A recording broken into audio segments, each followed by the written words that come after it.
Episode ke-245, Kinmu memejamkan mata.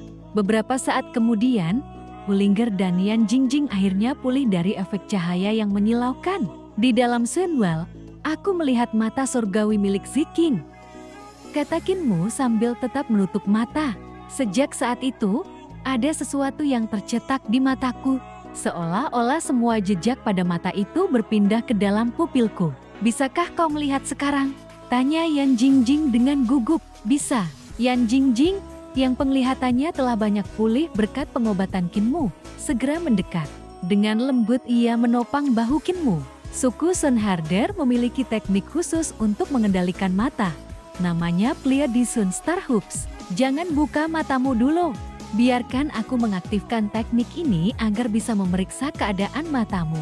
Kinmu mengangguk. Tak lama kemudian Yan Jingjing berkata, "Sudah, sekarang buka matamu." Saat Kinmu membuka mata, cahaya putih menyilaukan langsung memancar keluar. Yan Jingjing menatap kedua pupilnya dari jarak yang sangat dekat. Lingkaran-lingkaran cahaya berbentuk bintang muncul di matanya sendiri, menahan pancaran cahaya surgawi dari mata Kinmu agar tidak menyebar kemana-mana. Ia memeriksa dengan sangat teliti. Ini adalah formasi rune, gumamnya. Lapisan terluarnya memang menyerupai Pleiade Sun Star Hoops milik suku kami. Namun di bagian dalam masih ada lapisan demi lapisan rune lain. 2 lapis, 3, 4, bahkan lebih. Semakin lama diperiksa, semakin rumit struktur di dalam pupil Kinmu.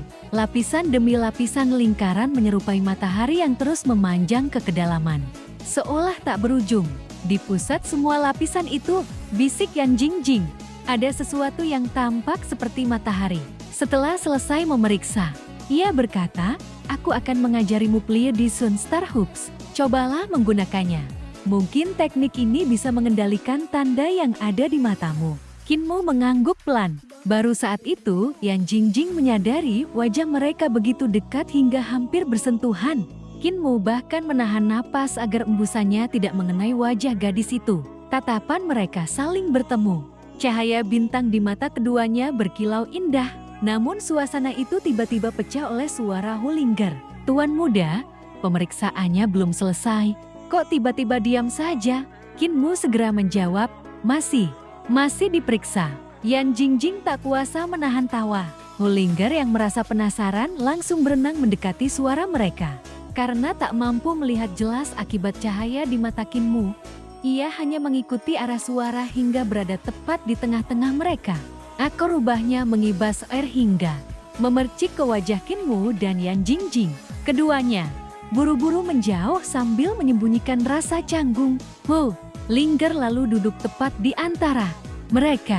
Yan Jingjing berdeham pelan sebelum berkata, "Baik, sekarang dengarkan baik-baik.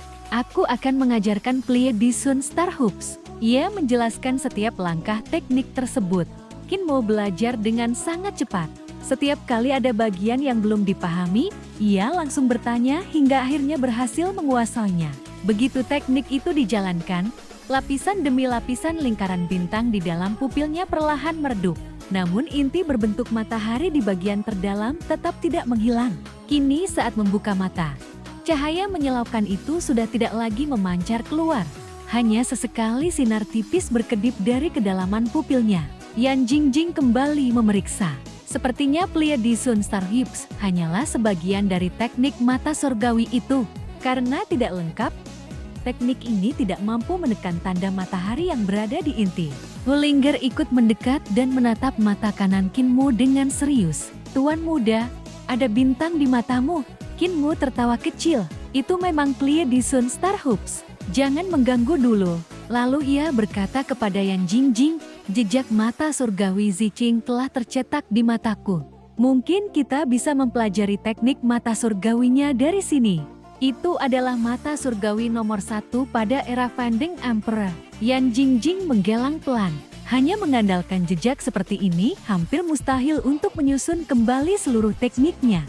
Bahkan aku yang menguasai Pleiade Sun Star Hoops pun tidak mampu melakukannya. Kinmu justru tersenyum penuh keyakinan. "Ada seseorang yang pasti bisa." "Siapa?" "Kakek buta." Yan Jingjing tercengang. "Dia bukannya buta." "Benar. Tapi justru dialah orang dengan pencapaian tertinggi dalam teknik mata surgawi yang pernah kutemui. Yan Jingjing semakin bingung. Bagaimana mungkin orang buta memiliki penglihatan terbaik? Qin Mu tertawa. Di desaku memang begitu. Kakek buta memiliki penglihatan terbaik. Kakek bisu paling pandai memarahi orang. Kakek kripel berlari paling cepat. Ma tua yang hanya bertangan satu memiliki teknik tinju terbaik. Kakek Butcher yang tinggal setengah badan adalah petarung paling ganas. Kakek tuli yang tidak bisa mendengar justru paling memahami orang lain. Ia melanjutkan dengan bangga. Ada juga nenek Si, wanita tercantik. Kakek apoteker yang paling lucu, sekaligus paling hebat menyembuhkan dan meracuni orang. Dan yang terkuat dari semuanya adalah kepala desa. Meskipun beliau sudah kehilangan kedua tangan dan kedua kaki. Teknik pedangnya tak tertandingi. Yan Jingjing mendengarkan dengan mata berbinar. Aku ingin sekali bertemu mereka. Kalau kondisimu sudah benar-benar pulih, ikutlah bersamaku. Sebentar lagi tahun baru. Kami biasanya berkumpul di rumah nenek. Yan Jingjing tampak sangat senang. Namun beberapa saat kemudian wajahnya kembali muram. Aku harus menjaga Sun Ship. Kalau iblis datang lagi, Qin Mu tersenyum menenangkan. Aku sudah menangkap matahari baru dan membunuh dewa iblis peniru. Tubuh, untuk sementara tidak akan ada serangan. Setelah tahun baru aku akan mengantarmu pulang. Yan Jingjing mengangguk.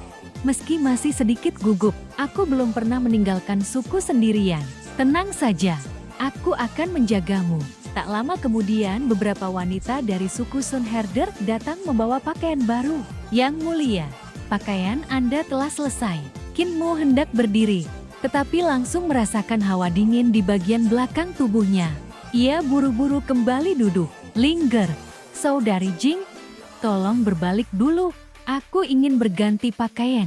Keduanya menurut. Namun beberapa saat kemudian Hu Lingger diam-diam mengintip. Yan Jingjing segera menegurnya. Jangan mengintip, aku cuma mau lihat apakah tuan muda punya ekor. Lalu, tidak ada. Pantatnya saja yang kelihatan. Qin Mu hanya bisa menghela napas. Setelah mengenakan pakaian baru, ia langsung terkesan.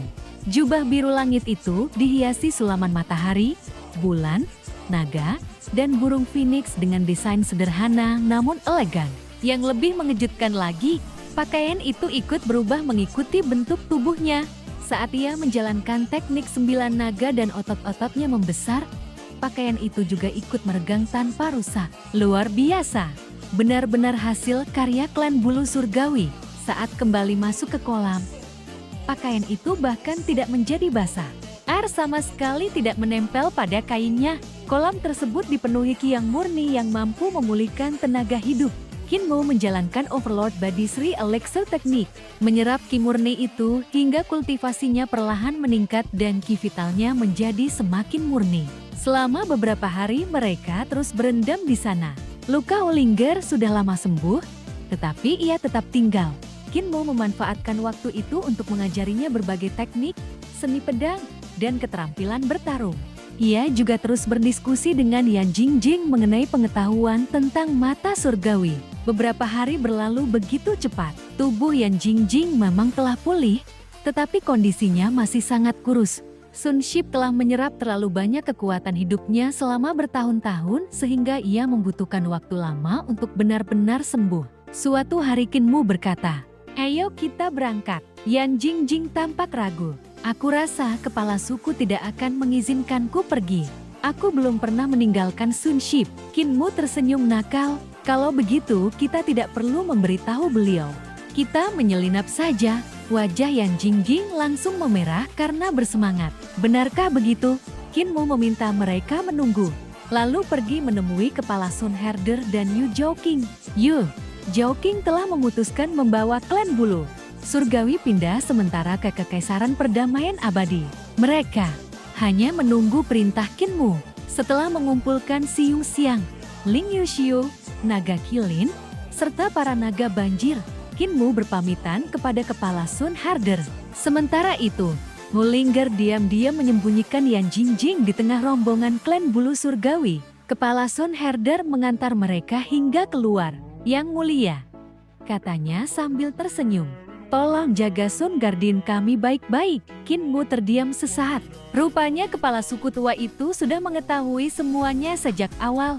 Setelah rombongan berjalan cukup jauh, Yan Jingjing berlari ke sisi Qin Mu dengan wajah berseri-seri. Ketua sama sekali tidak menyadari aku ikut. Qin Mu hanya tersenyum pahit. Dalam hati ia berpikir, mana mungkin kepala suku tua itu tidak tahu. Ling Yuxiu memandang Qin Mu dengan heran. Penggembala sapi, kau benar-benar menculik Sun Guardian. Siung Xiang mendengus geli. Dia bahkan pernah menculik putri kekaisaran perdamaian abadi. Sekarang giliran Sun Guardian, klan bulu surgawi. Bahkan belasan naga banjir ikut di bawahnya. Memang bakat alaminya adalah menjadi pemimpin kultus iblis surgawi. Ia menggeleng sambil tersenyum. Patriark memang tidak salah menilai. Kalau aku yang memimpin, belum tentu bisa mendapatkan pengikut sebanyak ini. Bahkan Li Tianxing pun tidak ada apa-apanya dibanding Qin Mu.